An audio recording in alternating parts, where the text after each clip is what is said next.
Les damos la bienvenida a nuestro seminario número 79 con la charla titulada Una mirada micológica actual sobre la aplicación de los hongos en paleopalinología. Nuestra invitada de hoy es la doctora Noelia Núñez Otaño, investigadora asistente de CONICET, que es el Consejo Nacional de Investigaciones Científicas y Técnicas de Argentina.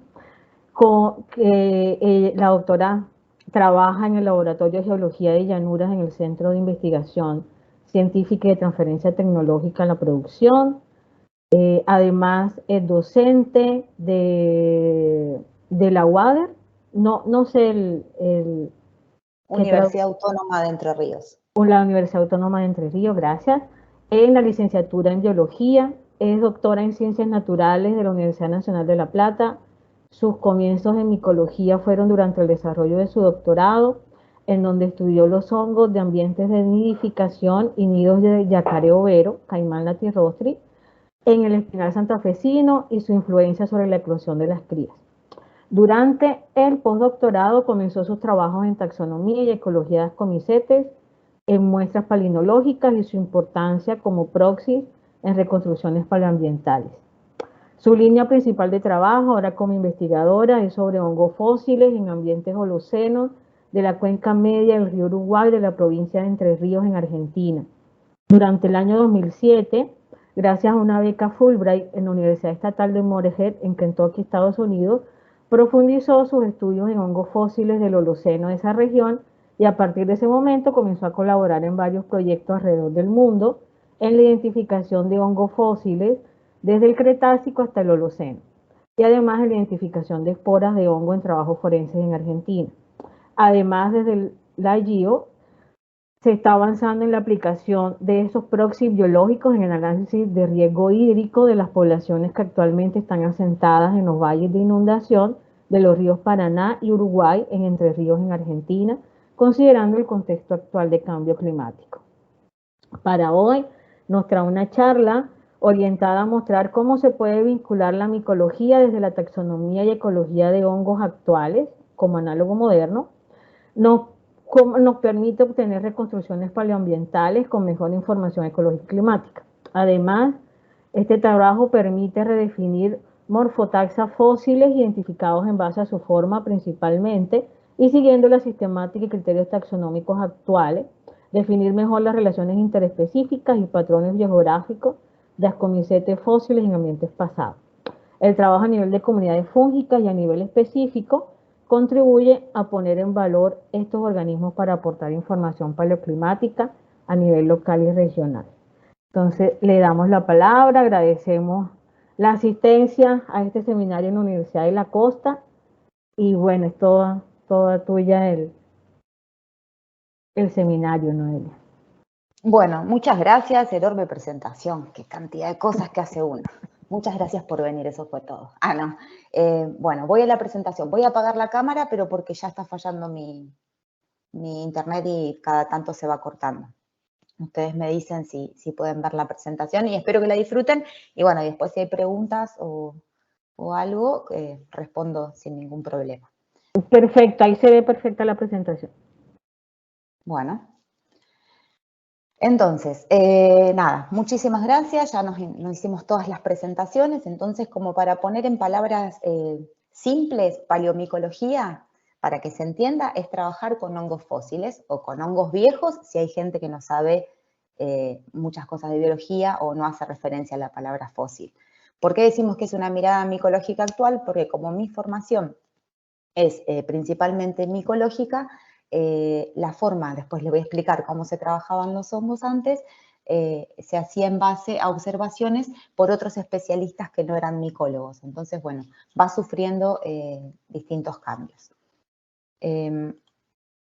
Entonces, si alguno no tiene contacto con la biología, imagino que en algún momento habrán tenido contacto con hongos, entonces por lo menos, según la edad, con los hongos del Mario Bros, o si son más jóvenes, capaz que se interesaron en la serie de HBO de Last of Us, que trabaja mucho con el tema de los hongos.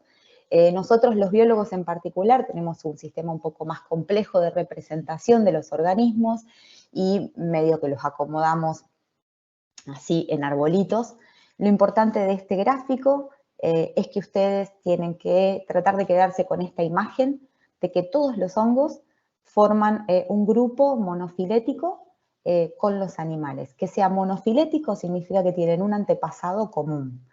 Entonces, contrario a lo que se podría pensar, que los hongos son más parecidos a las plantas, bueno, pues no, son más parecidos a los animales.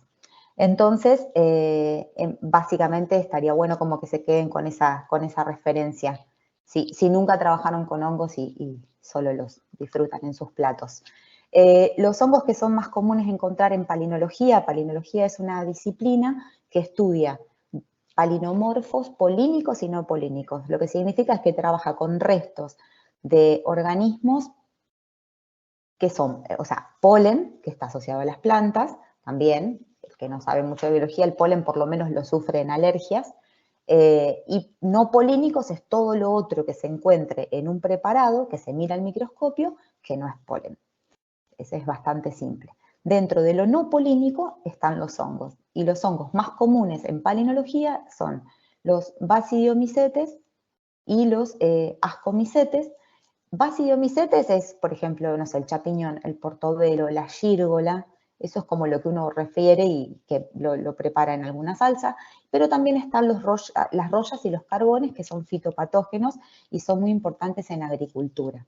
Dentro de los ascomicetes es un poco más difícil referir a algo más macro, pero se encuentran las morillas, esta como la que está acá, que también son comestibles, son muy costosas, por ejemplo, se colectan y se exportan en Patagonia, Argentina, y también en Europa son muy famosas, pero otros hongos ascomicetes conocidos son los que suelen atacarnos en los pies en el verano, las uñas, la piel. Con el tema del COVID habrán escuchado, o por lo menos habrán tenido conocimiento de casos de aspergilosis pulmonar, que es otro ascomicete microscópico que ataca a los seres humanos y son los responsables de muchas de las micosis que nos suelen suceder por distintas cuestiones. Entonces,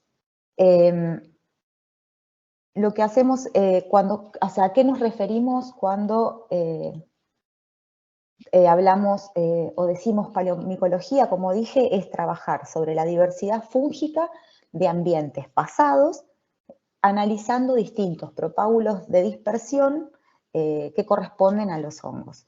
Y principalmente, como les decía, ascomicetes, basidiomycetes, que es lo que se conoce como el grupo Dicaria. En el registro fósil hay un sinfín de evidencias de hongos fósiles, ya sean macrohongos o microhongos o microscópicos. Las formas más comunes de preservación de los hongos en el registro fósil son las impresiones, compresiones, petrificaciones, permineralizaciones, y las estructuras más delicadas y completas que se han logrado identificar son aquellas que se conservan en ámbar. Estas imágenes que tienen acá son de hongos que se encontraron en ámbar. Ese ámbar está datado, o se conoce que la edad es del Paleógeno, hace 47 a 38 millones de años. Literal, estos hongos que están suspendidos en el tiempo y totalmente conservados, y se les puede identificar hasta la última estructura. En este caso pueden ver que hay como una imagen un poco más pobre de lo que uno puede identificar. Si bien todos estos organismos los identificaron como de origen fúngico, estos se encontraron en sedimentos o rocas en el Rinicher hace 400 a 412 millones de años. O sea, esta noción de los millones de años, más allá de que uno la pueda cuantificar o no, nos da una idea de hace cuánto tiempo los hongos están en la Tierra. Entonces, como les venía diciendo, hay distintas formas de conservación, depende cómo fue el proceso de fosilización, lo que en cierta manera puede o facilitar, como puede ser trabajar con hongos en ámbar, o complejizar el trabajo con estos organismos. Entonces no es tan sencillo, pero el esfuerzo siempre se hace. Nosotros trabajamos con una escala geológica. Según la escala geológica, la aparición de los hongos se ubica alrededor de los 400 a 500 millones de años, pero también hay escalas o relojes moleculares que establecen el origen de los hongos hace aproximadamente 1000 millones de años. Los relojes moleculares lo que tienen es utilidad para ver cambios en la estructura molecular de los organismos e intentan relacionarlos con la escala geológica para poder, por ejemplo, analizar las relaciones entre los organismos a lo largo de la historia de la Tierra o de la vida, o cuándo se producen o no se producen divergencias de los organismos. Eso significa donde un organismo dejó de ser uno y se separó en dos, qué es lo que le fue pasando, qué características fue adquiriendo o perdiendo en ese proceso. Entonces siempre está la necesidad de que los relojes moleculares tengan ciertos datos concretos de organismos fósiles para poder ir llevando un control también de lo que dice. Entonces, de esa manera se va ajustando mejor lo que dice uno u otro. Este trabajo, como con relojes moleculares y con el registro fósil o la escala geológica, a la paleomicología o a la micología o el trabajo con hongos fósiles nos fuerza a como ir en dirección a ajustar la identificación de los hongos, ya sea fósiles como los actuales, ¿no? Entonces, porque de esta manera lo que podemos hacer, si nosotros logramos establecer las relaciones entre los hongos fósiles y los actuales, reconstruir, por ejemplo, patrones biogeográficos a escala global que son muy importantes en este contexto de cambio climático, ¿no? O sea, tener como esta noción de distribución mundial de un organismo. Y a su vez, obviamente, como había mencionado, el hecho de si una especie se extinguió, si solo estuvo distribución en un lugar muy chiquito en el mundo y ya no existe más. Más allá del trabajo con hongos fósiles, la importancia de los hongos es también que son muy aplicables a la industria, a la farmacéutica, pueden reconocer el penicilio y la penicilina, a lo que es la degradación de los plásticos, bueno, también en la industria las petroleras, en las mineras, o sea, todos estos organismos son muy aplicables, entonces hay una lógica más allá solo de arreglar ciertas cuestiones nomenclaturales. Entonces, después vamos a hablar un poquito más, pero acá lo que pueden ver es que en formas estas esporas son parecidas, entonces uno podría decir que son lo mismo, pero por ejemplo, apareció en el Mioceno-Plioceno hace 23 millones de años aproximadamente y se lo denominó Phrasnachiritetrus, pero es muy parecido a lo que hoy se conoce como tetraploa. En este caso pasa lo mismo con esto que hoy se conoce como alternaria, pero en este caso se llamó Polycelasporonites y se lo encontró hace 47 a 38 millones de años, por ejemplo, en los Andes centrales en Argentina. Y en particular, que después comento un poquito más, se conocía como Mediaberrunites, apareció en el Mioceno hasta el Holoceno, o sea, hace 20 millones de años más o menos, hasta la actualidad o hasta hace 2000 años, se llamaba Mediaberrunites y hoy se conoce que tiene afinidad con Potamomices. Yo después explico un poquito más. Básicamente, lo que les acabo de plantear es que lo que nosotros tenemos en nuestra área de trabajo es como una dicotomía o como dos formas de nombrar los hongos. Hay una forma de nombrar estos hongos desde, por ejemplo, el Proterozoico hasta el Mioceno y otra forma de nombrarlo desde el Mioceno hasta el Holoceno. Eso no está escrito en ningún lado, de alguna manera se separó esa forma de nombrar los hongos, pero no hay algo escrito ni en sangre ni en ningún lado con sangre, o sea, quedó tácito. Entonces, la nomenclatura fósil estuvo a cargo de distintos investigadores como Elsik, Jansonius, Kalbutkar, Saxena, y la nomenclatura desde el Mioceno a la actualidad se rige por las reglas que tiene el Código Internacional de Nomenclatura Botánica. O el Código Internacional de Nomenclatura de Algas, Hongos, Briófitas, Plantas, bueno, va el nombre variando, pero encierra todos estos organismos y hay reglas que seguir para hacer esos nombres. La nomenclatura fósil se empieza a promover desde el año 1890, ¿no? Y en un momento sufre como un impulso, un envión, y hay una gran cantidad de trabajos con nombres que terminan en ites. Yo ahora se los comento, pero es como una manera fácil de distinguir el nombre fósil. Acá lo que tienen es una ilustración de un trabajo que publicamos en el 2021, donde hacemos exponemos que es el grupo Dicari el que más se encuentra en palinología, que hay ascomicote y basidiomicote, y que podemos encontrar distintos tipos de esporas, tanto sexuales, que se conocen como ascosporas en ascomicota, basidiosporas en basidiomicota, y tienen estos dos grupos, a su vez, esporas de otro tipo, que se conocen como conidio, o que son asexuales, no sé cómo ponerlo en términos más sencillos, pero bueno, esporas N, que se conocen como conidios con distintas formas. Entonces, haciendo un poco de historia de lo que le decía de estos nombres fósiles, empieza a tener como mayor auge con el trabajo de Stefan Mako en el 57, donde publica sobre la flora polínica y no polínica del valle de Kotnica en algún lugar.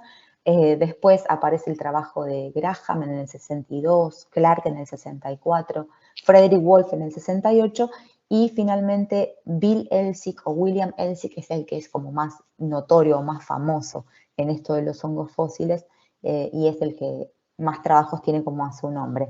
Todos estos lo que hacen es registrar los hongos, fotografiarlos, publicarlos y trabajarlos con estos nombres terminados en ites.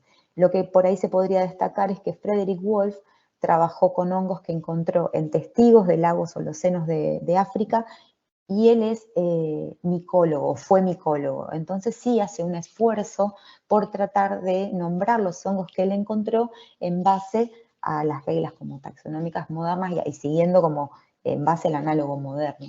El resto de los especialistas, más en palinología, suelen ser geólogos. Entonces, como siempre la palinología se enfocó en el polen, hay ahí una cosita entre describir los hongos con terminología polínica, bueno, lo que hace para un micólogo un poco más complejo, ¿no? Como ajustar la cabeza a esa forma de describir. Entonces empiezan a hacer esos esfuerzos de empezar a describir, empezar a diseñar estructuras, a separar los hongos en base a cuántas células tienen o no. Bueno, y surge toda una clasificación casi artificial que se basa en la forma y en la ornamentación.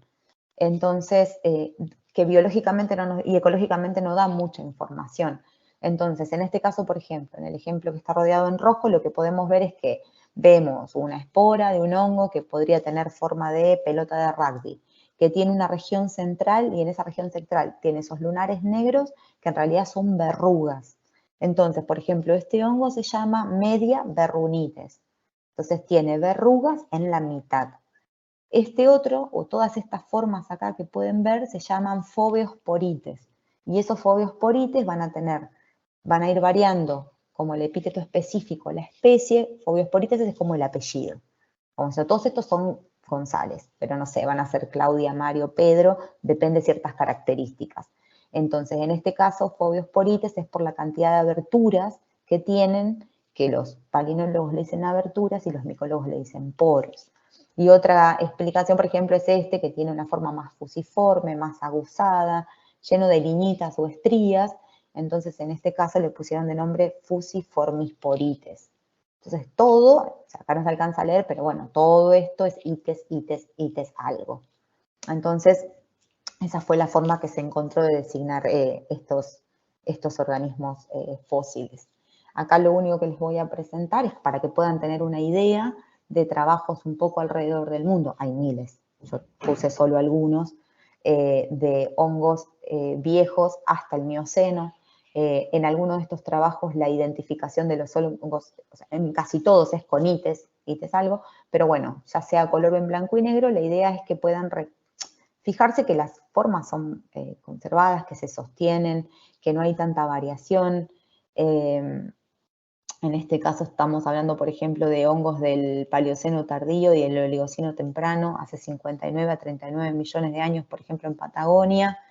Y, no sé, por acá tenemos B o B, esporas parecidas que aparecen acá en J, que aparecen en Tailandia hace 23 millones de años. Bueno, hay un patrón, hay una lógica en estos trabajos que como micólogas, se puede como establecer y correlacionar con hongos actuales.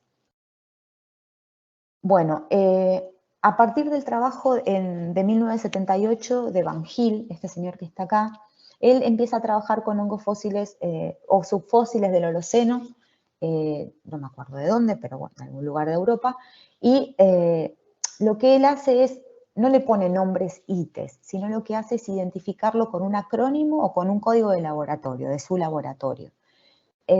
Como que resiste usar el ITES.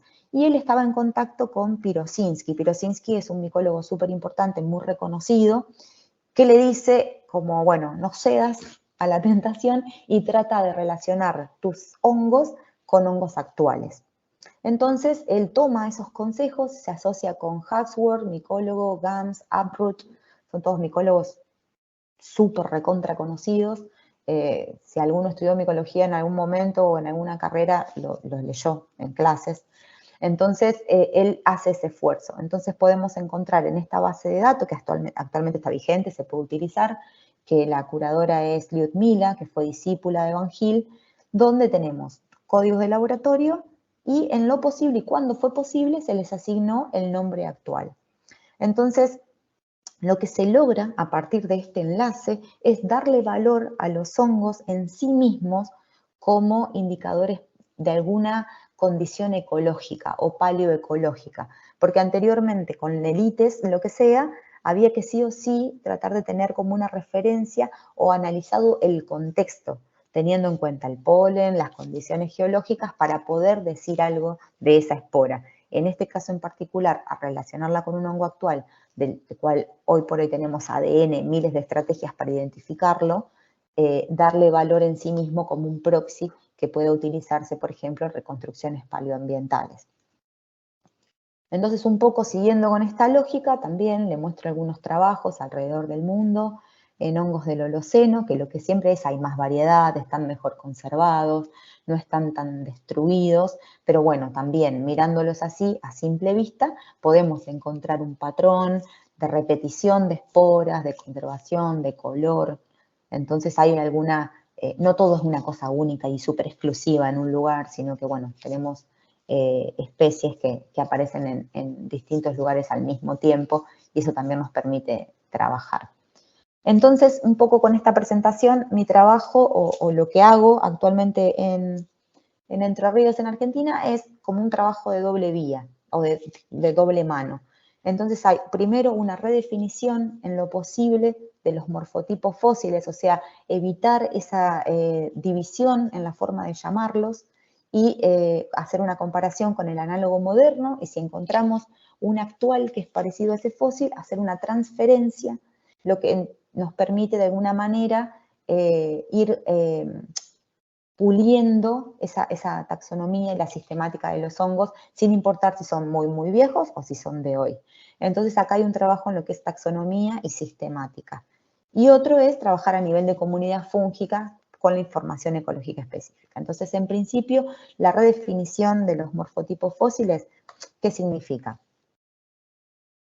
Como les venía diciendo, hay un morfotipo, un morfotaxa. Nosotros empezamos a trabajar allá por 2018-2019 con una colega de Estados Unidos y con la que fue mi codirectora de postdoc acá en Argentina, en analizar estos patrones de repetición de las esporas de hongos sin importar la edad y encontrar que había una correspondencia con una actual.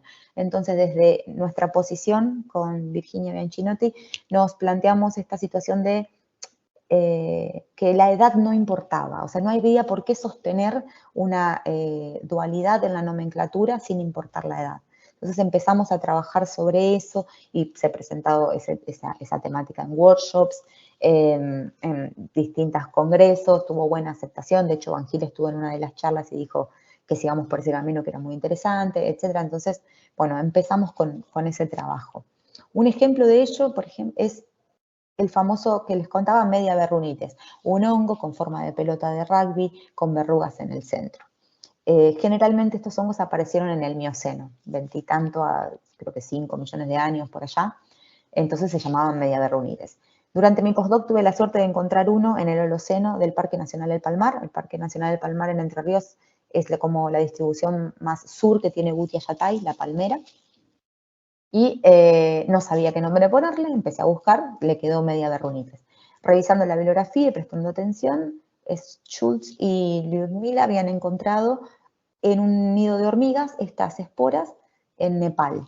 Ellos empezaron a buscar y encontraron relación de que esto que ellos hubiesen llamado Mediaberrunites se parecía a un Potamomices. Entonces, a partir de ahí empezamos a hacer ese trabajo de ir buscando la bibliografía, revisando el hongo actual, comparándolo con los fósiles y ver si era posible hacer una transferencia legal, se llama, una nueva combinación de los nombres fósiles al actual. Toda esa nueva combinación, todo eso muy legal se hace porque es lo que requiere el código internacional. ¿Por qué tenemos un código internacional los biólogos? Porque es necesario que la comunidad científica toda tenga ciertas reglas para definir las especies, no importa cuáles, plantas, animales, todo tiene su propio código, porque si no sería un caos y cada uno llama lo que encuentra como quiere. Entonces nunca se podría como compatibilizar esa información de todos los países. Eso es por eso necesitamos un código que se actualiza regularmente. Entonces, en 2017 lo que logramos fue transferir los Mediaberrunites a Potamomices, o sea, decir, bueno, ya no se llama Mediaberrunites, sino que se llama Potamomices. Entonces, ustedes dirán, genial, ¿y eso qué me significa?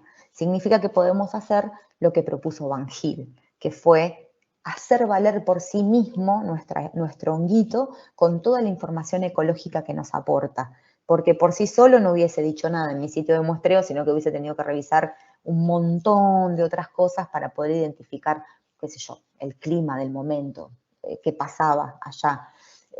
Por dataciones nos dio siglo XV, siglo XVI, puede ser incluso más viejo, pero bueno, es una manera de aportar información. Según el trabajo actual, Potamomices aparece en materia leñosa sumergida en ríos en países con clima tropical. Eso es un montón de información, lo que nos permitió de alguna manera decir que para mi sitio de muestreo, en la base, yo podía decir que tenía condiciones húmedas, subtropicales, que en el ambiente probablemente había una alta disponibilidad de materia orgánica, materia leñosa sumergida, o sea, algo de agua, y eso se corresponde con algunas inferencias que se habían hecho para Argentina, más para esa región, de que en una época donde regían las condiciones de la pequeña edad de hielo, nosotros teníamos un pico cálido en la Mesopotamia argentina. La pequeña edad de hielo tienen lecturas donde, por ejemplo, se congeló el Támesis y hay pinturas donde la gente estaba patinando en un Támesis congelado. Bueno, hay relaciones históricas para hacer.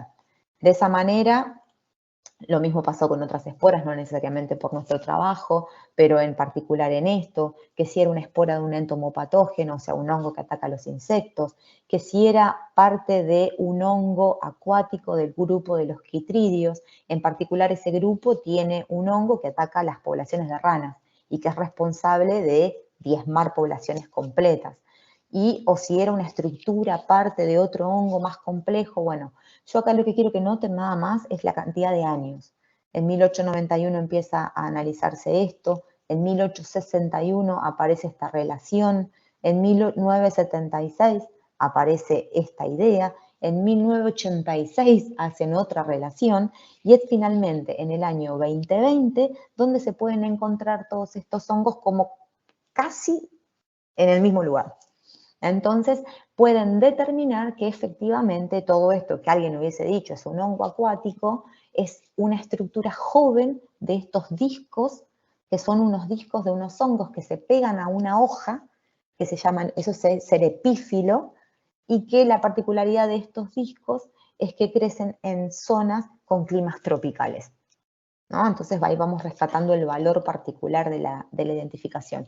En este caso lo mismo, o sea, lo que se hace es, con este ejemplo, es reforzar, y con esto termino esta parte de taxonomía sistemática, como la necesidad de lo que propone el código de un hongo, un nombre. O sea, tratar de, en lo posible, no se puede siempre, pero en lo posible hacer los esfuerzos para que tengamos un honguito con un nombre y suficiente.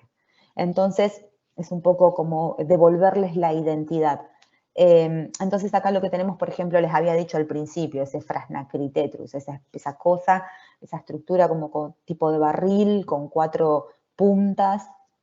Estos son de Colombia, del Mioceno colombiano, también aparecieron. Y bueno, Ahí, en este caso, estaba más aceptado informalmente, no importa la edad, que esto se tenía que llamar tetraploa. Y empezaban ahí a ver como estas discordancias entre que cada tanto se encuentra como tetraploa, que cada tanto se encuentra como Phrasnachylitetrus. Así que bueno, publicamos un trabajo en el 2022 donde formalizamos la transferencia de todas estas esporas fósiles de distintas edades a el género tetraploa, que es el actual, que es muy parecido. Y lo que hicimos acá fue dar un pasito más, porque lo que nosotros queremos no es nosotros hacer todo el trabajo, sino que sea replicable. Pero no todas las personas tienen la posibilidad de trabajar multidisciplinariamente con un micólogo, porque no se consigue o porque por ahí el micólogo no tiene ganas de renegar con esporas fósiles, sino tiene la voluntad. Entonces lo que necesitamos, bueno, ¿qué otro paso o qué otra metodología podemos aplicar para que distintos investigadores puedan trabajar también un poco en esta idea? Y es tratar de trabajar todas las características que tenían los hongos de manera numérica, en una tabla, codificando caracteres, para poder trabajar, por ejemplo, con un NMDS en el espacio y ver cómo se organizaban. Y acá lo que se puede ver es que todos los circulitos rosa, que son las especies fósiles, caen como en medio de los triangulitos celestes, que son las tetraploas. Entonces fue una manera también de dar un pasito un poco más duro en ese sentido, no tanto cualitativo, que me parece, es el mismo marrón, sino algo más numérico y que pueda ser más replicable. Y acá lo que pueden ver es cómo se extiende tetraploa en la escala geológica. Hay un registro en el devónico, que es medio dudoso, pero bueno, fuertemente y fehacientemente aparecen en el Cretácico, después de la extinción de los dinosaurios, a aparecer con mayor regularidad en la escala geológica.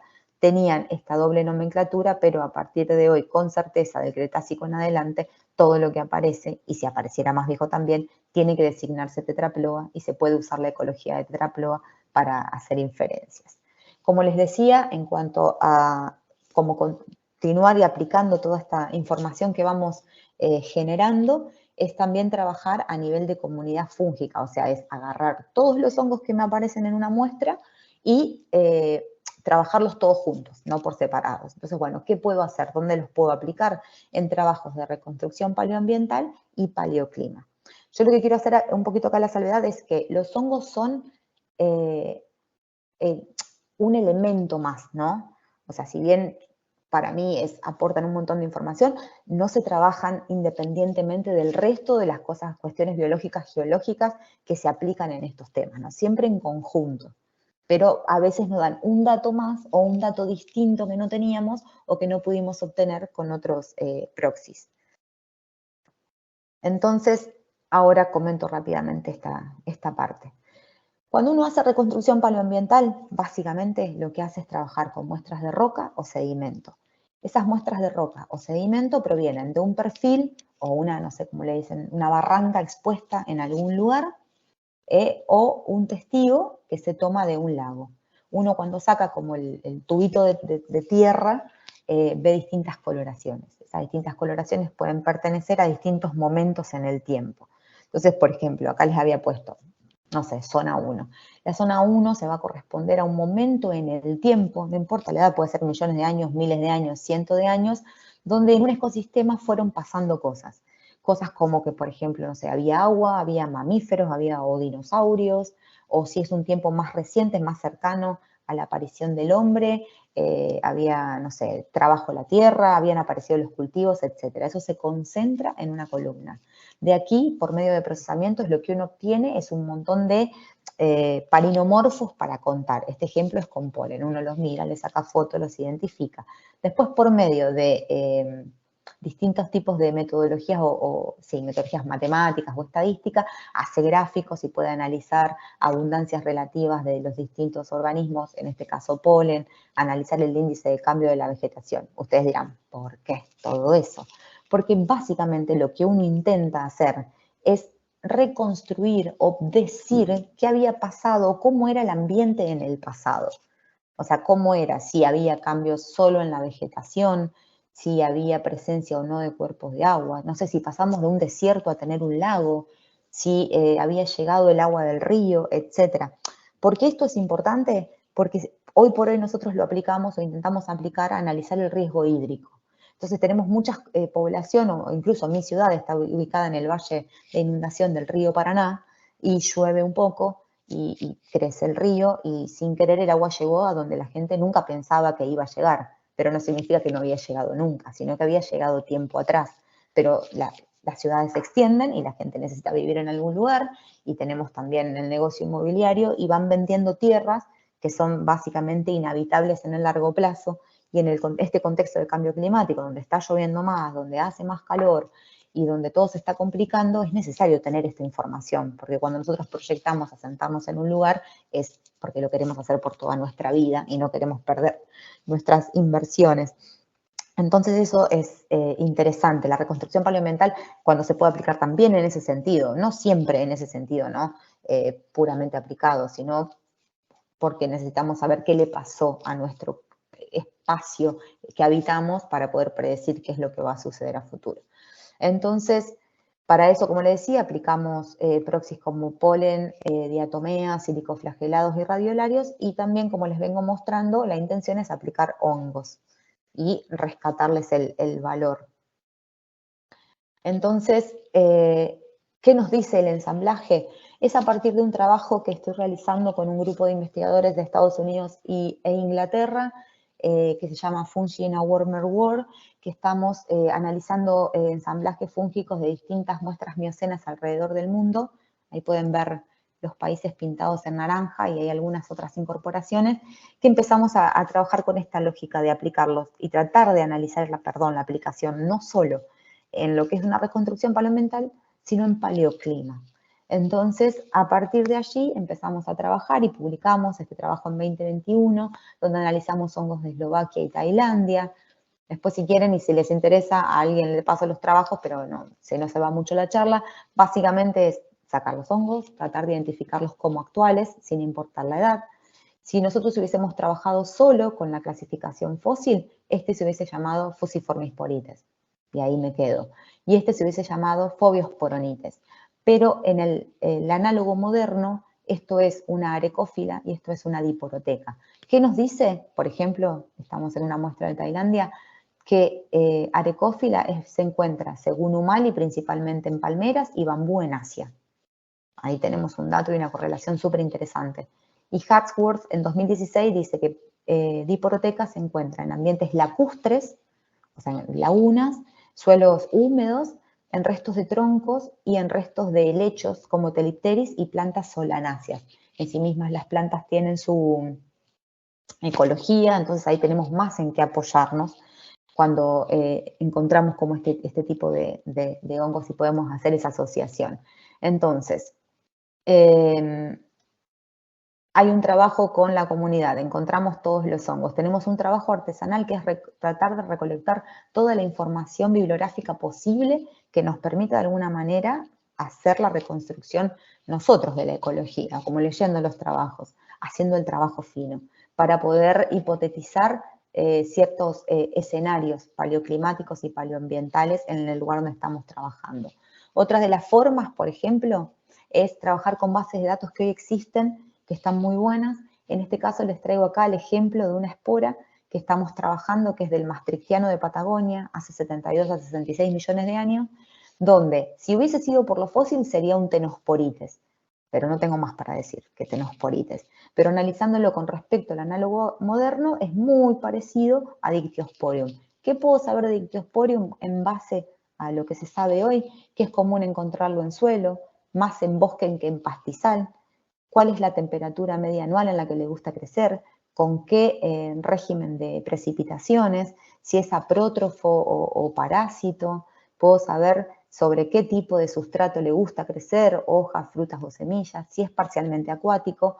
Y eso todo se puede también corroborar o integrar con lo que dice en la bibliografía, que por ejemplo para Dictyosporium plantean que es un hongo acuático lignícola, queiroide, palmado, que suele crecer en material leñoso muerto, en hojarasca, en ambientes terrestres, pero también acuáticos. Eso es un montón de información para un periodo tan antiguo como el maastrichtiano y para un hongo tan viejo. O sea, este trabajo está en proceso, tenemos más hongos y si podemos lo mandamos a publicar a fin de año, ojalá tengamos suerte.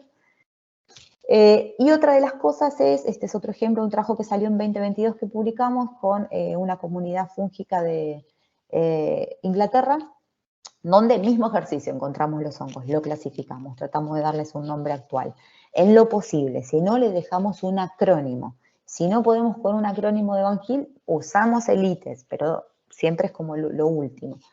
Si tenemos el nombre actual y podemos saber todo lo anterior, también lo que podemos saber es dónde se distribuyen actualmente. Entonces encontramos mapas de este estilo donde podemos ver la abundancia del registro. Por ejemplo, en este caso es del género Bactrodesmium, que sería este que aparece acá. Entonces, el género Bactrodesmium, tengo el mapa de distribución. ¿Qué otra cosa puedo hacer? Relacionarlo con las zonas climáticas definidas por Köppen-Geiger, que están actualizadas, y decir, bueno, si se distribuye en tal o cual lugar, tiene preferencia climática por tal o cual clima, como A, B, C. Esa definición y esa caracterización está en una página y hay un paper.